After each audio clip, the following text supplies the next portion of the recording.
ఇది India's best fertility hospital. 49 అంటే సంతానం, 49 అంటే సంతోషం. ఆంధ్రప్రదేశ్, తెలంగాణ. టీడీపీ నాయకురాలు దివ్యవాణి రాజీనామాపై గందరగోళం నెలకొంది. పార్టీలో సరైన గుర్తింపు దక్కటం లేదని, తెలుగుదేశం పార్టీకి తాను రాజీనామా చేస్తున్నట్లు దివ్యవాణి ట్విట్టర్లో పోస్ట్ చేశారు. ఆ తర్వాత ట్వీట్ను తొలగించారు. అంతేకాదు తాను టీడీపీని వీడే ప్రసక్తే లేదని దివ్యవాణి యూటర్న్ తీసుకున్నారు. మహానాడులో తనకు మాట్లాడే అవకాశం రాకపోవడంతో అసంతృప్తిగా ఉన్నారామె. వర్రా రవీందర్ రెడ్డి పేరుతో వచ్చిన పోస్టింగ్ ఆధారంగా రాజీనామా చేశానంటున్నారు దివ్యవాణి. క్రమశిక్షణ సంఘం అధ్యక్షుడు బొత్సల అర్జునుడు పేరుతో దివ్యవాణిని సస్పెండ్ చేసినట్లుగా ఫేస్బుక్లో పోస్ట్ పెట్టారు. అయితే తాము దివ్యవాణిని సస్పెండ్ చేయలేదంటోంది టీడీపీ.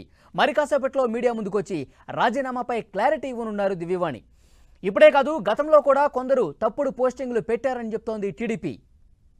2019 సార్వత్రిక ఎన్నికలకు ముందు టీడీపీలో చేరిన దివ్యవాణి ఆమెకున్న సినీ గ్లామర్తో పార్టీలోనూ ప్రజల్లోనూ మరింత ఇమేజ్ సంపాదించారు.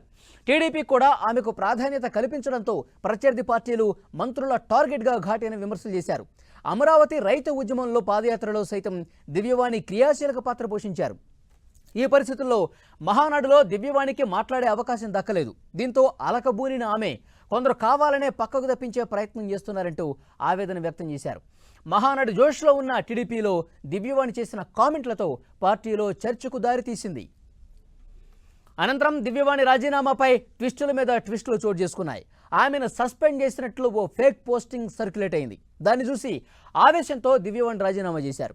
ఆ తర్వాత టీడీపీ క్రమశిక్షణ సంఘం చైర్మన్ బొత్సల అర్జునుడు దివ్యవాణిని సస్పెండ్ చేయలేదని క్లారిటీ ఇవ్వడంతో ట్విట్టర్ వేదికగా ఆమె చేసిన ట్వీట్ను తొలగించారు.